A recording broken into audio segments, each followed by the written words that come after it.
Hello दोस्तों, नमस्कार और स्वागत है आप सभी का आपके अपने यूट्यूब चैनल भावी शिक्षक पर। इस चैनल के माध्यम से आपको सीटेट 2020 की पूरी तैयारी टारगेट के साथ कराई जा रही है।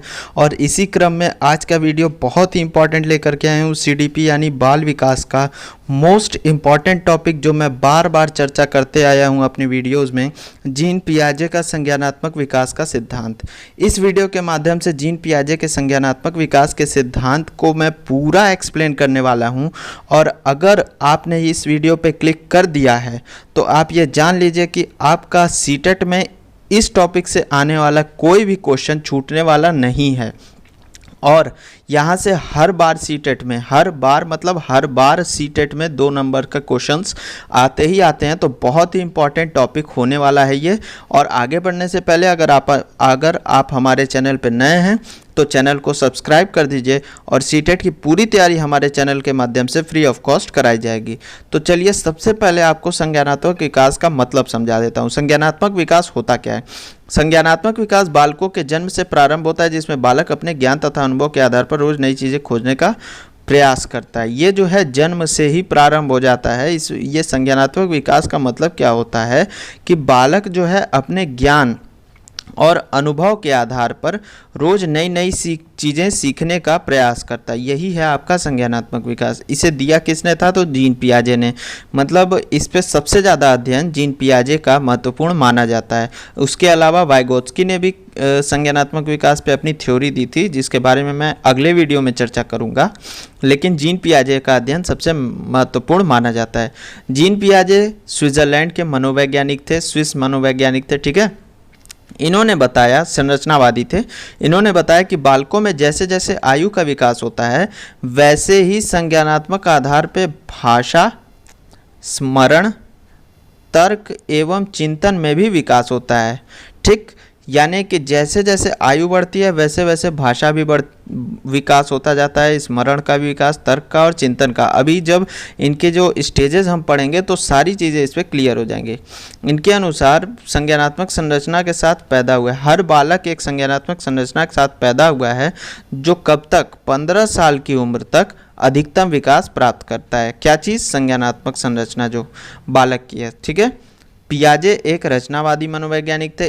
ये जो है अभी आप समझिए कि यहाँ इस पूरे वीडियो में जितने भी पॉइंट्स के बारे में मैंने चर्चा की है, जो एक एक पॉइंट लिखा है, ये सारे पॉइंट्स एक एक क्वेश्चन अपने आप में सीटेट में पूछे जा चुके हैं।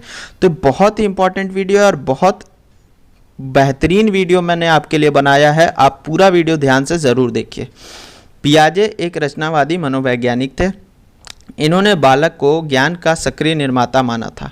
यही क्वेश्चन सीधे पूछ देता है कि बालक, पियाजे के अनुसार बालक क्या है? तो बालक जो है वो ज्ञान का सक्रिय निर्माता है। किसके अनुसार? पियाजे के अनुसार।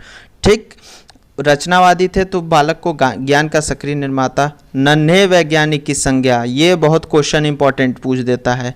मैं कह रहा हूँ कि इस वीडियो में एक एक लाइन जो मैं बोलूँगा वो आपको सीटेट में एक एक मार्क्स दिलाने के लिए काम आएगी। नन्हे वैज्ञानिक की संज्ञा, इस पूरे तरीके से आप समझ लीजिए कि सीटेट इसी के आसपास इर्द गिर्द घूमता भी है।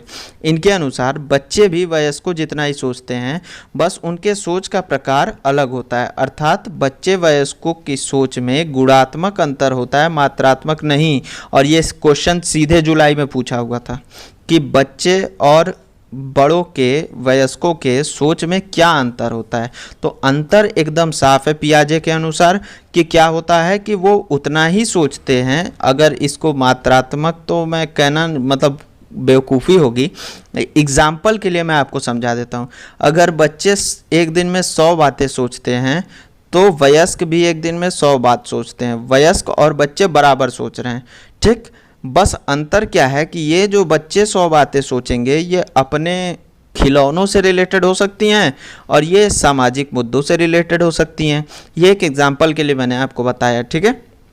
अब पियाजे के अनुसार संज्ञानात्मक विकास को 4 चीज़ें प्रभावित करती हैं।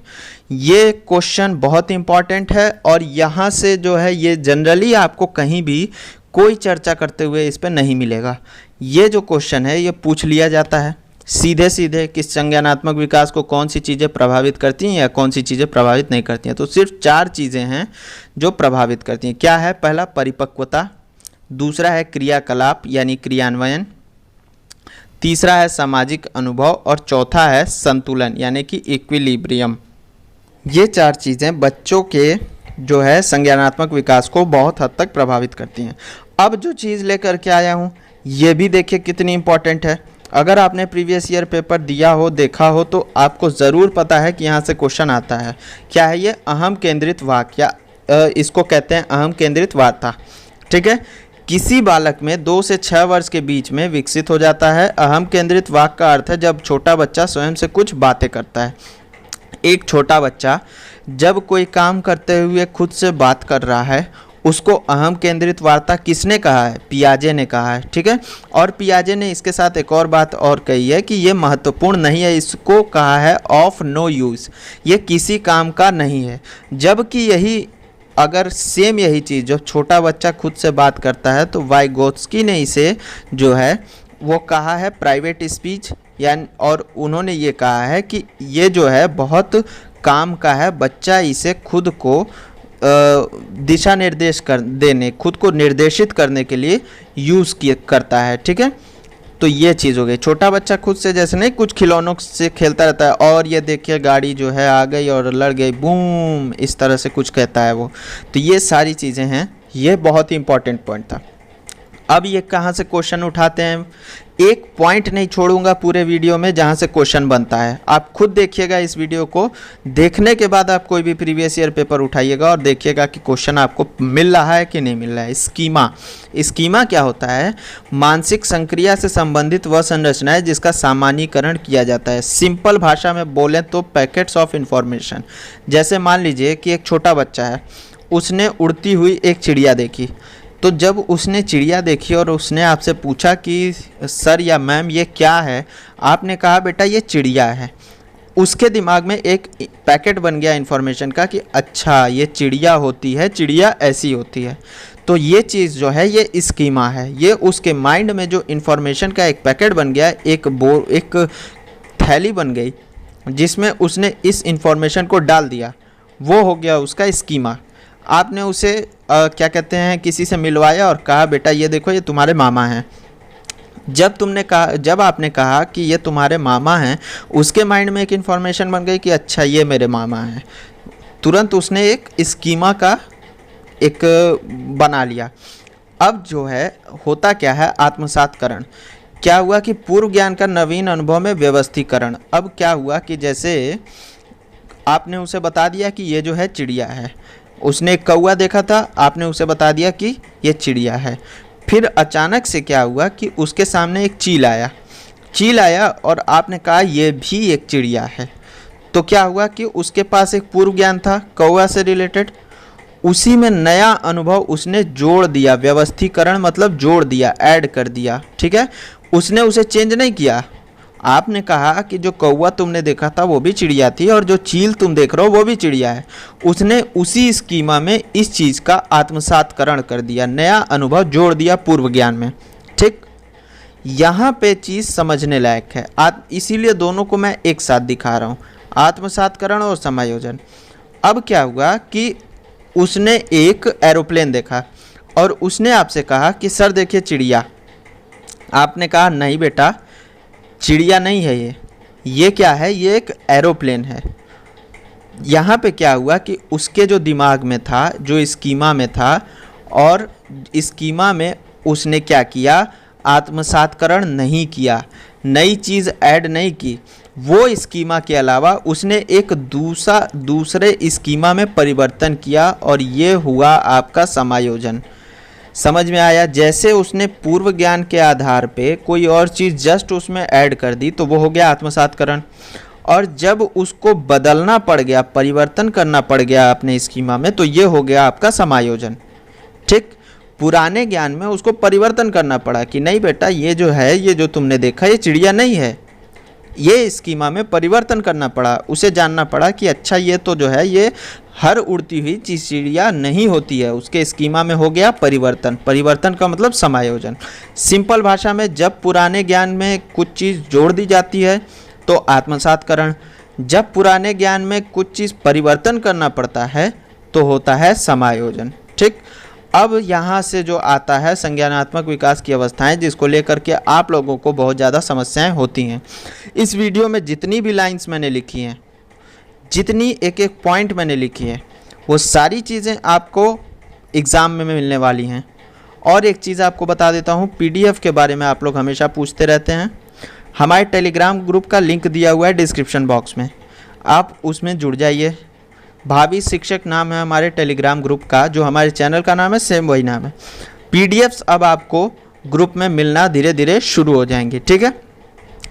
अब एग्ज़ाम पास आ चुका है और बात कर लेते हैं संवेदी गामक अवस्था यानी कि इंद्रिय गामक अवस्था की, जिसका जो है पियाजे ने 4 अवस्थाएं दी हैं संज्ञानात्मक विकास की। उसमें ये पहली अवस्था है और ये है जन्म से 2 वर्ष तक की अवस्था। इस अवस्था में बालक आँख, नाक, कान आदि इंद्रियों के माध्यम से चिंतन करता है। ये भी चीज़ बहुत इंपॉर्टेंट पॉइंट है, ये पूछा हुआ क्वेश्चन है, ठीक। क्या कि कौन सी अवस्था में बालक आँख, कान, नाक आदि इंद्रियों के माध्यम से सोचता है। ये कौन सी अवस्था है? इंद्रिय गामक अवस्था यानी संवेदी गामक अवस्था। इसमें होता क्या है कि ये सारी चीज़ें जो भी अपने क्रियाकलाप, जो भी इसके दिमाग में से जो भी चीज़ें होती हैं, वो सारी चीज़ें सिर्फ़ और सिर्फ इसकी इंद्रियों के माध्यम से नियंत्रित होती हैं।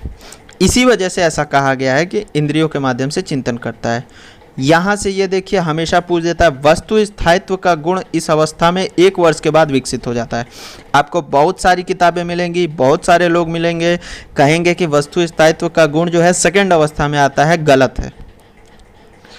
जो मैं बता रहा हूँ एकदम डिटेल रिसर्च करके ले आया हूँ। जो सीटेट ने क्वेश्चंस दिए थे और क्वेश्चंस का जो आंसर्स माना था, उनके बेसिस पे मैंने ये चीज़ें निकाल के तथ्य आपके लिए लेकर के आया हूँ। क्या कि वस्तु स्थायित्व का गुण जो है सिर्फ और सिर्फ पहली अवस्था जो है संवेदी पेशी अवस्था, संवेदी गामक अवस्था, जो भी आप कहते हैं, उस अवस्था में ही विकसित हो जाता है। कब विकसित होता है? तो 1 वर्ष के बाद। पैदा होते नहीं विकसित होता, 9 माह के बाद धीरे धीरे विकसित होना शुरू हो जाता है और 1 वर्ष के बाद विकसित हो जाता है। वस्तु स्थायित्व क्या है? वस्तु स्थायित्व का मतलब भी आपको जानना ज़रूरी है कि जैसे कोई बच्चा जो है वो एक बॉक्स से खेल रहा था, ठीक। अगर वो बच्चा 9 महीने या उससे कम का है, तो मैंने जब वो बॉक्स गायब कर दिया, ये देखिए गायब कर दिया, तो बच्चा उसे खोजने की चेष्टा नहीं करेगा, वो किसी और चीज़ से खेलने शुरू कर देगा जो भी उसके आसपास होगी। लेकिन जब वो बच्चे में वस्तु स्थायित्व का गुण विकसित हो गया, तो मैंने जैसे ही वो बॉक्स जो है गायब किया, बच्चा हाथ पैर पटकने लगेगा, रोने लगेगा और उसे खोजने के लिए प्रयास करने लगेगा, ठीक। उसके अलावा एक चीज़ आती है विलंबित अनुकरण की अवस्था, भी इसे माना जाता है। विलंबित अनुकरण क्या होता है? इसको डेफर्ड इमिटेशन कहते हैं इंग्लिश में। विलंबित अनुकरण क्या होता है कि बच्चे ने देखा कि पापा जो है वो दाढ़ी बना रहे हैं, ये पापा हैं और इनकी दाढ़ी है, पापा की दाढ़ी है, पापा जो है वो दाढ़ी बना रहे हैं। तो जैसे पापा दाढ़ी बना रहे हैं तो वो तुरंत उसका अनुकरण नहीं करेगा कि पापा की तरह मैं भी दाढ़ी बनाऊँ। कहीं और जा कर के अकेले में छुप करके या किसी तरीके से बाद में उसके हाथ अगर वो ब्रश लग गया तो क्या करेगा? वो दाढ़ी बनाने का वो भी एक तरह से एक्टिंग करेगा। ये क्या है? ये विलंबित अनुकरण। तुरंत अनुकरण नहीं हो रहा है, कुछ देर बाद हो रहा है, ठीक। कई बार बच्चों को आपने कुछ ऐसा काम करते हुए देखा जो आप सोच में पड़ जाते हैं कि ये ऐसा क्यों कर रहा है। दाढ़ी बनाते हुए अगर आपने उसे अकेले में देख लिया, आप सोचेंगे अकेले में दाढ़ी बनाने की एक्टिंग क्यों कर रहा है। क्यों? क्योंकि उसके स्कीमा में ये पिक्चर छप गई कि उसने जो है अपने पिता को दाढ़ी बनाते हुए देखा, ठीक। तो ये हो गया विलंबित अनुकरण की बात। इसी अवस्था में बालक जो है लक्ष्य निर्देशित व्यवहार करता है। लक्ष्य निर्देशित व्यवहार क्या है कि कोई सामान यहाँ रखा है और बच्चा जो है वो यहाँ पे है, ये बच्चा है अपना, वो जो है इस सामान को देख करके तुरंत उसके तरफ बढ़ने का प्रयास करेगा। अगर रिमोट टीवी का रखा रहता है, बच्चा उसकी तरफ बढ़ेगा। मोबाइल रखा रहता है, बच्चा उसकी तरफ लपकेगा। क्यों? क्योंकि वो लक्ष्य निर्देशित व्यवहार कर रहा है, वो उसकी तरफ बढ़ने का प्रयास करता है, ठीक। ये चीज़ हो गई पहली अवस्था से इतने क्वेश्चंस पूछे जाते हैं। दूसरी अवस्था जो है पूर्व संक्रियात्मक अवस्था, जिसकी आयु सीमा है 2 से लेकर 7 वर्ष। इससे जो क्वेश्चन पूछे जाते हैं अब मैं चर्चा कर रहा हूँ। इस अवस्था में बच्चों में अहम केंद्रित वार्ता विकसित हो जाती है। अभी मैंने ऊपर बताया कि अहम केंद्रित वार्ता कब विकसित होती है? 2 से 6 वर्ष के बीच में विकसित होती है, और पियाजे ने इसे महत्वपूर्ण नहीं माना है। यही वार्ता जो है ये आपकी डेवलप हो जाती है कौन सी अवस्था में, तो आपका पूर्व संक्रियात्मक अवस्था में। बालक इस अवस्था में स्व केंद्रित होता है। स्व केंद्रित का मतलब ये होता है, अहम केंद्रित वार्ता और स्व केंद्रित का मतलब ये होता है कि उसको सब कुछ अपने तक ही सीमित लगता है। उसको लगता है मैं दुनिया का सेंटर हूँ और सारी दुनिया जो भी करे वो मेरे लिए करे। जो मुझे पसंद है वो सारी दुनिया को पसंद हो, जो मुझे नहीं पसंद है वो सारी दुनिया को ना पसंद हो। यही होता है स्व केंद्रित। और ये कब होता है, ये होता है दूसरी अवस्था यानी कि पूर्व संक्रियात्मक अवस्था में, 2 से 7 वर्ष। इस अवस्था में बालक अपने ही तर्क गढ़ता है। अपने ही तर्क कैसे गढ़ता है कि उसका तर्क का विकास नहीं हुआ है। ये चीज़ हमेशा याद रखिएगा, उसका तर्क का विकास अभी नहीं हुआ है। 7 वर्ष तक अभी तर्क का विकास नहीं हुआ है। तो वो जो चीज़ें जानेगा उसका अपना ही तर्क गढ़ेगा कि ये मेरी गेंद है, ये गेंद कैसी है, ये गोल है, और ये चंद्रमा है, ये भी कैसा है, गोल है। तो मेरी गेंद जो है वो चंद्रमा हो सकती है और चंद्रमा मेरी गेंद हो सकती है। ये चीज़ वो अपने ही तर्क गढ़ देगा। ठीक। उसके अलावा विचारों का केंद्रीकरण होगा। विचारों का क्या होगा, केंद्रीकरण होगा। इसका मतलब क्या है, इसका मतलब ये है कि आपने एक मान लीजिए पेन लिया, ये एक पेन है, मान लीजिए ये एक पेन है। बच्चा एक समय पे इसके एक ही पहलू पे ध्यान देगा। क्या, या तो वो पहले इसका रंग देखेगा कि अच्छा इसका रंग लाल है, या फिर वो ये जान सकता है कि इसकी लंबाई इतनी है, या फिर वो ये जान सकता है कि इसका शेप जो है सिलेंड्रिकल है। वो ये कभी एक साथ नहीं देख सकता कि इसमें जो है 3 तरह के पहलू हैं, इसमें ऊंचाई भी है, लंबाई भी है, चौड़ाई भी है, इसका रंग ऐसा, एक साथ नहीं देख पाएगा। केंद्रीकरण मतलब कि एक ही चीज़ पे एक समय पे फोकस कर पाएगा। ठीक है। जैसे इसका एक एग्जांपल मैं देता हूँ, सुन के लिखना, या तो वो सुन ही लेगा या तो वो लिख ही लेगा। 7 वर्ष तक का जो बच्चा है वो सुन करके लिख नहीं सकता, जिसको इमला कहते हैं हिंदी में, वो नहीं लिख पाएगा। क्यों? क्योंकि उसके विचारों का केंद्रीकरण रहेगा। ठीक है, विकेंद्रण अभी नहीं हुआ है। उसके अलावा जीववाद की परिकल्पना करता है। इसका मतलब क्या है, अभी यहाँ समझ में आ जाएगा। निर्जीव वस्तुओं को भी सजीव समझता है। निर्जीव वस्तुओं को भी सजीव समझता है। इसका बहुत अच्छा एग्जाम्पल मैं आपको देता हूँ। कोई बच्चा चलते चलते सड़क पे गिर गया, तो जब वो गिर गया तो वो रोने लगता है, और आपने कहा कि कौन तुमको चोट लगाया, सड़क लगाया, लो मैं सड़क को 2-3 मार देता हूँ। आपने सड़क पे पैर पटक दिया, बच्चा खुश हो गया। क्यों? क्योंकि उसे ये लगा कि जैसे मुझे दर्द हुआ चोट लगने पे, वैसे ही सड़क को भी दर्द होगा चोट लगने पे। ये क्या है? ये अपने आप में जीववाद की परिकल्पना है। उसको लगता है कि सारी निर्जीव वस्तुएं भी सजीव होती हैं, उनमें भी दर्द, उनको भी दर्द होता है, उनको भी चोट लगती है। तीसरी अवस्था जो आती है वो है मूर्त संक्रियात्मक अवस्था, यानी कि 7 से 11 वर्ष। यहाँ पे आगमनात्मक विचार का विकास हो जाता है। आगमनात्मक मतलब पहले उदाहरण, उसके बाद नियम। ठीक, आगमनात्मक विचार का विकास हो जाता है। उसके अलावा मूर्त वस्तुओं के विषय में चिंतन करने की क्षमता विकसित हो जाती है। तर्क कब विकसित होता है? तर्क विकसित होता है आपका इसी अवस्था में। ये जो 3rd अवस्था है, इसी अवस्था में तर्क विकसित हो जाता है। बहुत ही इंपॉर्टेंट पॉइंट है दोस्तों, बार बार मैं बता रहा हूँ। क्यों मैं कह रहा हूँ इसी अवस्था में? क्योंकि वो मूर्त वस्तुओं के विषय में चिंतन करने की क्षमता विकसित हो जाती है। मूर्त वस्तुओं का के प्रति वो तर्क कर सकता है। अमूर्त चीज़ों के प्रति अभी तर्क वो नहीं कर पाएगा, वो सिर्फ मूर्त वस्तुओं के प्रति वो क्या करेगा? तर्क करेगा। ठीक है, तर्क विकसित हो जाता है, लेकिन कैसा तर्क? मूर्त वस्तुओं के प्रति तर्क विकसित होता है। ठीक, उसके अलावा पलटावी का गुण विकसित हो जाता है। पलटावी का गुण क्या है यह भी जानना ज़रूरी है। पलटावी का गुण मतलब ये है कि आपने, ये बच्चे का घर है और ये है बच्चे का स्कूल। आपने बच्चे को घर से स्कूल पहुंचा दिया और कहिए कि स्कूल से वापस घर आ जाओ, नहीं आ पाएगा इससे पहले की अवस्था में। ठीक, कब आ पाएगा? तीसरी अवस्था यानी कि 7 से 11 वर्ष के बीच में वो ऐसा कर सकता है। यानी कि 7 वर्ष के ऊपर का बच्चा पलटावी का गुण विकसित कर चुका होता है, और अगर आप उसे घर से स्कूल पहुंचा दें तो स्कूल से घर का वो रास्ता अपने आप याद रख लेता है। लेकिन जो उससे छोटा बच्चा होता है, जो पहले की 2 अवस्थाओं में जो बच्चा होता है, वो ये काम नहीं कर सकता। वो अगर आप उसे घर से स्कूल पहुंचा दें तो स्कूल से घर का रास्ता वो नहीं जान पाएगा, भूल जाएगा। ठीक, ये हो गया पलटावी का गुण। पलटावी का गुण विकसित हो जाता है कब? तीसरी अवस्था में, 7 वर्ष के ऊपर। उसके बाद है संरक्षण का गुण विकसित हो जाता है। संरक्षण क्या है ये भी जानना ज़रूरी है। तो इसका बहुत अच्छा एग्जाम्पल ये है एक ग्लास और ये है एक बाल्टी। हमने लिया 1 लीटर पानी लिया। 1 लीटर पानी इस गिलास में भर दिया और 1 लीटर पानी इस बाल्टी में भर दिया। तो जो इससे पहले के बच्चे होंगे, जो छोटे बच्चे होंगे, 7 वर्ष से कम के बच्चे होंगे, वो ये कहेंगे कि बाल्टी में पानी ज़्यादा है। क्यों? क्योंकि बाल्टी जो है बड़ी है, उनको बड़ा दिखाई देगा।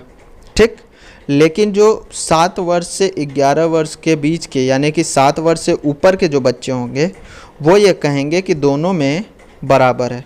ठीक, ये हो गया संरक्षण का गुण। संरक्षण का मतलब ये है कि चीज़ों को समझने, भाई पलटावी का गुण भी विकसित हो गया। तो चीज़ों को तर्क करने की क्षमता, किस चीज़ों को? मूर्त चीज़ों को तर्क करने की क्षमता से ही ये सारी चीज़ें रिलेटेड हैं। अगला बात कर लेते हैं, वर्गीकरण करने की क्षमता इसी अवस्था में विकसित होती है। वर्गीकरण करने की क्षमता जो है ये भी बहुत इंपॉर्टेंट पॉइंट है। ये देखिए क्या है कि जैसे आप कहेंगे कि बच्चे से कि सारी गोल चीज़ें एक साथ लगा दो। ठीक, सारी चौकोर चीज़ें एक साथ लगा दो, सारी ट्रायंगल चीज़ें एक साथ लगा दो, सारी चौकोर चीज़ें एक साथ लगा दो, तो वो लगा देगा। ठीक, ये जो है उसके अंदर क्षमता विकसित हो चुकी होती है।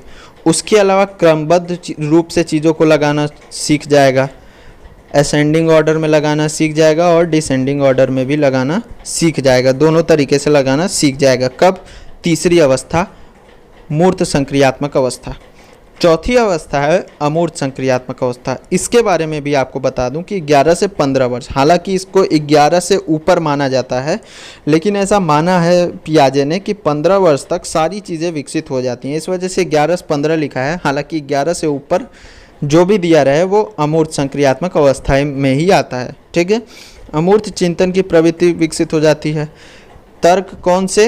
अमूर्त वाले। अभी तक कौन से थे? अभी तक सिर्फ मूर्त वाले थे। अब कौन से? अमूर्त चीज़ों के बारे में भी तर्क करने की क्षमता उसको विकसित हो जाती है, सोच पाता है अमूर्त चीज़ों के बारे में भी।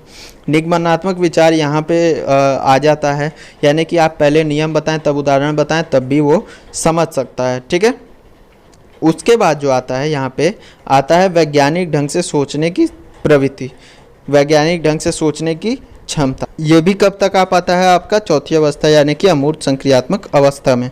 ठीक है, तो दोस्तों इसी के साथ जीन पियाजे से जितने क्वेश्चन बन सकते थे, जो जो चीज़ें थी, सारी चीज़ें मैंने एकदम आपको डिटेल में क्लियर कर दी हैं। और उम्मीद है वीडियो आपको अच्छा लगा होगा, तो लाइक कर दीजिएगा, शेयर कर दीजिएगा और चैनल को सब्सक्राइब कर दीजिएगा।